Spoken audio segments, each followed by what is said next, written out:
प्रिय छात्र एवं छात्राओं, मैं संजय सिविल फोरम में आपका हार्दिक स्वागत करता हूं। आज मंगलवार को मैं अपना एक नया प्रस्तुतिकरण आधुनिक भारत के इतिहास में आज़ादी के लिए, भारत की स्वतंत्रता के लिए एक कड़ी प्रस्तुत कर रहा हूं, जो काफ़ी अति महत्वपूर्ण आप लोग के लिए भी होने जा रहा है। और उस कड़ी का नाम है, अत्यंत महत्वपूर्ण कड़ी का नाम है भारत छोड़ो आंदोलन। भारत छोड़ो आंदोलन 1942। तो फ्रेंड्स ध्यान दीजिए, महात्मा गांधी के नेतृत्व में आजादी के लिए अंतिम अखिल भारतीय जन आंदोलन भारत छोड़ो आंदोलन को माना जाता है, जो भारत की स्वतंत्रता के लिए यह अंतिम आंदोलन है, अखिल भारतीय आंदोलन है महात्मा गांधी के नेतृत्व में। अब बात होती है कि कोई भी आंदोलन के पीछे कई कारण बनते हैं। एक तत्कालीन कारण बनता है, एक वास्तविक कारण बनता है। तो मैं निश्चित तौर पर यह कह सकता हूं कि भारत छोड़ो आंदोलन के पीछे जो तत्कालीन कारण है वो भारत में क्रिप्स मिशन की विफलता है। तो अप्रैल 1942 में निराश होकर क्रिप्स मिशन इंग्लैंड चला गया, लंदन चला गया और उसको भारत में सफलता नहीं मिली। भारत के हर वर्ग, हर नेता के द्वारा क्रिप्स मिशन को अस्वीकृत कर दिया गया और अप्रैल के ठीक 4 महीना के बाद अगस्त में भारत छोड़ो आंदोलन हुआ, जिसे अगस्त क्रांति के रूप में भी भारत में जाना जाता है। अब बात होती है कि यह तो तत्कालीन कारण बना, क्रिप्स मिशन की विफलता। ध्यान दीजिएगा, तत्कालीन कारण। कौन कारण? तो तत्कालीन कारण में बन रहा है क्रिप्स मिशन की विफलता। यानी क्रिप्स मिशन अप्रैल 1942 में विफल होकर भारत से लंदन चले गए और वो तत्कालीन कारण बना भारत छोड़ो आंदोलन का। लेकिन जो वास्तविक कारण है वो कई कारण है। जो भारत छोड़ो आंदोलन के पीछे कई वास्तविक कारण है। उस कारण में क्या है कि द्वितीय विश्व युद्ध शुरू हो गया है और द्वितीय विश्व युद्ध में भारत को ब्रिटेन की ओर से जो है युद्ध के लिए घोषणा कर दिया गया है। भारत ब्रिटेन का बहुत बड़ा उपनिवेश है। भारत की सेना को बहुत आवश्यक है ब्रिटेन को। ब्रिटेन हर मोर्चे पर निराश होकर हार रहा है, उसके सहयोगी भी हार रहे हैं, इसलिए भारत की सेना की उसकी बहुत ही जरूरी है ब्रिटेन को। अब बात हो रही है कि जब द्वितीय विश्व युद्ध जारी हुआ तो भारत में जो महंगाई है वो काफी बढ़ गया। भारत में जो टैक्स है, किसान वर्ग पर बहुत ज्यादा टैक्स जो है जबरन वसूला गया, जो भारत के किसान में असंतोष की भावना को प्रकट किया। महंगाई बढ़ गई, भारत में खाद्यान्न की कमी हो गई और भारत के हर संसाधन पर ब्रिटिश सरकार ने कब्जा कर लिया, जिससे महंगाई और बढ़ गई और उस संसाधन का प्रयोग ब्रिटिश सरकार ने अपने युद्ध के लिए किया, जिससे महंगाई चरम सीमा पर बढ़ गई। ये वास्तविक कारण है। इसके बाद जो है एक कारण है चार्टर, जो है वो है अटलांटिक चार्टर समझौता। तो आप देख रहे हैं कि जो द्वितीय विश्व युद्ध हुआ, उस द्वितीय विश्व युद्ध में जर्मनी अपने साम्राज्य को बढ़ा रहा है, जापान अपने साम्राज्य की सीमा काफी बढ़ा रहा है। तो इसमें दो शक्तिशाली देश जो हैं अमेरिका और ब्रिटेन, अमेरिका के राष्ट्रपति रूजवेल्ट और ब्रिटेन के प्रधानमंत्री चर्चिल ने एक अटलांटिक महासागर में एक जहाज पर एक समझौता लाया, जिसे अटलांटिक समझौता के नाम से जाना जाता है। यह जो समझौता थी उसमें यह बातें थी कि कोई भी राष्ट्र अपना शासन स्वयं चुन सकता है, वहां की सत्ता को स्वयं बना सकता है, खुद बना सकता है। लेकिन यह जो चार्टर जो समझौता हुआ वो ब्रिटेन की, जो चूंकि भारत ब्रिटेन जो है बहुत बड़ा उपनिवेश था भारत ब्रिटेन का, तो यह भारत पर लागू नहीं होता है चार्टर समझौता। तो निश्चित तौर पर महात्मा गांधी के दिलों और दिमाग को यह जो समझौता है परिवर्तन करने वाले समझौते थे। तो निश्चित तौर पर यह भी वास्तविक कारण में कारण बनते हैं भारत छोड़ो आंदोलन।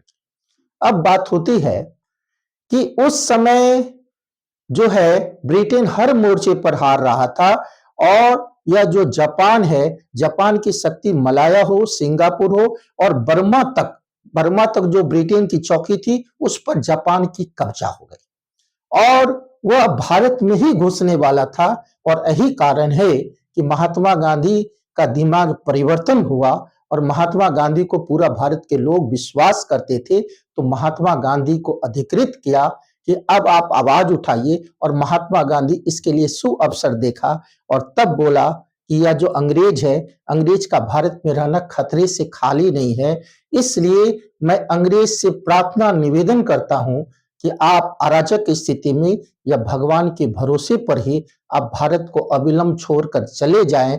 और वही भारत छोड़ो आंदोलन के नाम से जाना गया। अब बात होती है कि यह जो भारत छोड़ो आंदोलन है, जो आजादी के लिए सबसे अंतिम लड़ाई है, महात्मा गांधी के नेतृत्व में अखिल भारतीय जन आंदोलन, तो यह भारत छोड़ो आंदोलन के लिए प्रस्ताव आया 14 जुलाई 1942 को वार्धा में। कहाँ आया? वार्धा कहाँ है? तो गुजरात में। तो भारत छोड़ो के प्रस्ताव को 14 जुलाई 1942 को वार्धा में लाया गया, लेकिन भारत छोड़ो के प्रस्ताव को अनुमोदन जो है 8 अगस्त 1942 को मुंबई के ग्वालियर टैंक में इसको अनुमोदन कर दिया गया। और उस समय 8 अगस्त 1942 को मुंबई के ग्वालियर टैंक में अबुल कलाम आजाद अध्यक्ष थे। तो ठीक 8 अगस्त को अनुमोदन कर दिया गया और यही कारण है इसको हम लोग अगस्त क्रांति के नाम से भी जानते हैं। यानी भारत छोड़ो आंदोलन को, क्योंकि अगस्त में यह प्रस्ताव पारित हुआ, अगस्त का महीना बहुत ही इंपॉर्टेंट है क्योंकि 1 अगस्त को ही बाल गंगाधर तिलक मरे थे और 1 अगस्त 1942 को ही इलाहाबाद में जवाहरलाल नेहरू भी घोषणा किया कि हम आग से खेलने जा रहे हैं, हम दुधारी तलवार से खेलने जा रहे हैं और वो तलवार की प्रहार भारत के लोगों पर भी लग सकती है, तो निश्चित तौर पर मैं आग से खेलने जा रहा हूं। और 8 अगस्त 1942 को मुंबई के ग्वालियर टैंक में अबुल कलाम आजाद की अध्यक्षता में भारत छोड़ो का जो प्रस्ताव है उसको अंतिम रूप से अनुमोदन दे दिया गया और यही इसे अगस्त क्रांति के नाम से जाना जाता है और भारत छोड़ो आंदोलन के रूप में भी जाना जाता है, जो आजादी के लिए अंतिम लड़ाई है। और फ्रेंड्स यहां ध्यान दीजिए कि यह जो भारत छोड़ो आंदोलन है, यह जब अनुमोदन हो गया तो रात्रि के 12 बजे के बाद समय 0 हो जाता है, फिर 1 शुरू हो जाता है। तो ऑपरेशन 0 आवर के तहत 8 अगस्त के रात्रि 12 बजे ऑपरेशन 0 आवर के तहत, किसके तहत? ऑपरेशन 0 आवर के तहत महात्मा गांधी, सरोजिनी नायडू जो है, महादेव देसाई, ये सबको पूना के आगा खान प्लेस में नजरबंद कर दिया गया। अब जो है जवाहरलाल नेहरू, सीतारमैया, जेपी कृपलानी, ये सभी को महाराष्ट्र के अहमदनगर फोर्ट में नजरबंद कर दिया गया। राजेंद्र प्रसाद जो बिहार के चर्चित नेता थे, प्रसिद्ध वकील थे, उसको बांकीपुर के जेल में बंद कर दिया गया और जयप्रकाश नारायण को हजारीबाग की जेल में बंद कर दिया। तो यह भारत का यह पहला अंतिम आंदोलन माना जाएगा जो नेता विहीन है और यह आंदोलन की बागडोर छात्र के हाथ में चली गई। तो पहले दौर में जब छात्र इस पर उग्र हो गए, भारत के हर शहरों में छात्र का उग्र प्रदर्शन हुआ, हर जगह, अहमदाबाद हो, कानपुर हो, नासिक हो, मुंबई हो, लखनऊ हो, सभी जगह यह उग्र प्रदर्शन हुआ। अहमदाबाद के मिल मजदूरों ने हड़ताल कर दिया और छात्रों के हाथ में यह आंदोलन चला गया और पहले क्षेत्र में यह शहरी क्षेत्र में चला गया। और आप निश्चित तौर पर हम कह सकते हैं कि पटना विश्वविद्यालय के ही छात्र उग्र हो गए। पटना में पूरा घोर प्रदर्शन छात्र का हुआ और हजारों की संख्या में पटना के छात्रों ने उग्र प्रदर्शन किया। और 11 अगस्त 1942 को, उस समय बिहार के उप राज्यपाल डब्ल्यू.जी. आचार्य थे और तिरंगा झंडा लेकर सचिवालय की ओर बढ़ा और ठीक जब छात्र उग्र हो गए, सचिवालय गेट को तोड़ दिया और झंडा फहराने का प्रयास किया, तिरंगा झंडा, और तब डब्ल्यूजी आचार्य ने शाम के 5 बजे करीबन गोली चलाने का आदेश दिया, जिसमें 7 छात्र शहीद हो गए 11 अगस्त 1942 को पटना के शहर में। तो जैसे 7 छात्र शहीद है, जिसे शहीद स्मारक बनाया गया है पटना में। जयराम दौलतराम बिहार के पहले उपराज्यपाल इसका उद्घाटन भी किए हैं। तो निश्चित तौर पर यह पहला जो है छात्र के मूवमेंट में चला गया शहरी क्षेत्रों। दूसरे क्षेत्रों में यह आंदोलन ग्रामीण क्षेत्रों में भी पहुंच गया। बहुत सारे छात्र ग्रामीण क्षेत्रों में पहुंच गए और भारत का हर वर्ग इसमें साथ दिया। जो है हमारी जो सेना है वो गोली चलाने से इनकार कर दिया।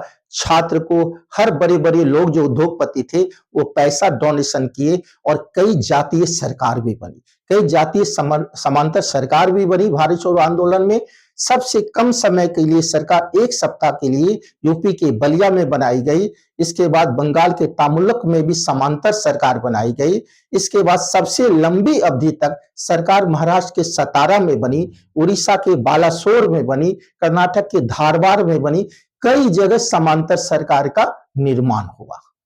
तो आपने देखा कि यह बहुत ही उत्साहपूर्वक यह आंदोलन चला और भारत के हर क्षेत्रों में चला। हर वर्ग इसमें सहयोग दिए और ब्रिटिश सरकार को यहां से उखाड़ फेंकने के लिए यह बहुत बड़ी आंदोलन थी, जन आंदोलन थी। इसके बाद क्या हुआ कि ब्रिटिश सरकार इस पर दमन करना शुरू किया। उस समय गवर्नर जनरल लॉर्ड वेलिंगटन थे। हवाई जहाज से, मशीन गन से कई गोलीबारी की गई। 60,000 लोग जेल में बंद कर दिए गए, हजारों लोग की कुर्बानी हुई, हजारों लोग मारे गए और अंत में महात्मा गांधी को भी गिरफ्तार किया गया। और महात्मा गांधी को गिरफ्तार करने के बाद पूरा भारत की आवाज गांधी की रिहाई के लिए आवाज उठने लगी और बहुत दबाव ब्रिटिश सरकार को होने लगा। अंतर्राष्ट्रीय दबाव भी ब्रिटेन को होने लगा कि आप गांधी को अविलंब रिहा कीजिए। और यही कारण है कि फ्रेंड्स कि 6 मई 1944 को में गांधी को रिहा भी किया गया। लेकिन इसी बीच क्या हो रहा है कि आंदोलन का तीसरा चरण जो है वो भूमिगत हो गया और भूमिगत होने के कारण यह आंदोलन जो है जयप्रकाश नारायण, राम मनोहर, सुचेता कृपलानी, बिजू पटनायक, अरुण आसफ अली ये भूमिगत हो गए और यही लोग जो है आजाद दस्ता का निर्माण किया। और यह जो है 9 नवंबर 1942 को जयप्रकाश नारायण हजारीबाग की जेल से 5 साथी के साथ फरार होकर नेपाल चले गए और नेपाल में जयप्रकाश नारायण ने आजाद दस्ता का निर्माण किया और वहां बिहार के 25 युवा को एक प्रशिक्षण दिया जाता था, गोली कैसे चलाया जाता है, बम कैसे चलाया जाता है, रेलवे लाइन कैसे उखाड़ी जाती है। तो बिहार के युवा को प्रशिक्षण देने के लिए आजाद दस्ता का निर्माण वहां जो है नेपाल के हनुमान नगर के पास किया गया। और निश्चित तौर पर जयप्रकाश नारायण उस समय युवा के एक छात्र नेता के रूप में उभरे और एक अखिल भारतीय नेता के रूप में उसकी एक पहचान मिली भारत छोड़ो आंदोलन में। और निश्चित तौर पर इस भारत छोड़ो आंदोलन में जब भूमिगत हो गया तो कई रेडियो प्रसारण मुंबई और नासिक से किया गया और उस मुंबई और नासिक से पहला प्रसारण उषा मेहता किए। राम मनोहर लोहिया मुंबई से बराबर प्रसारण रेडियो का कर रहे थे, MB खाकर भी प्रशासन रेडियो का कर रहे थे।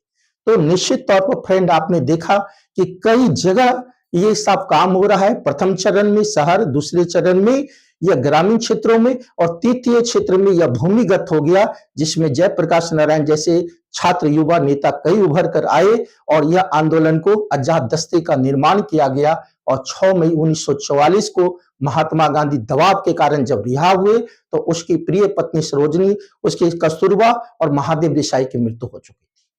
तो निश्चित तौर पर यह भारत छोड़ो आंदोलन एक बहुत ही व्यापक आंदोलन है जो आप लोगों के बीच में बहुत कॉन्सेप्ट से आज रखा हूं। इस वीडियो को आप निरंतर बार बार देखिए। बहुत ही इंपॉर्टेंट टॉपिक्स को लेकर मैं आपके बीच प्रस्तुत हुआ हूं आज की कड़ी में। आप इसका भरपूर लाभ उठाइए, बच्चे को शेयर कीजिए और आप अपनी मंजिल के करीब पहुंचिए। मेरी यही शुभकामना आप लोगों के बीच है। इसी के साथ मैं अपनी वीडियो को और अपनी पढ़ाई को समाप्त करता हूं। धन्यवाद।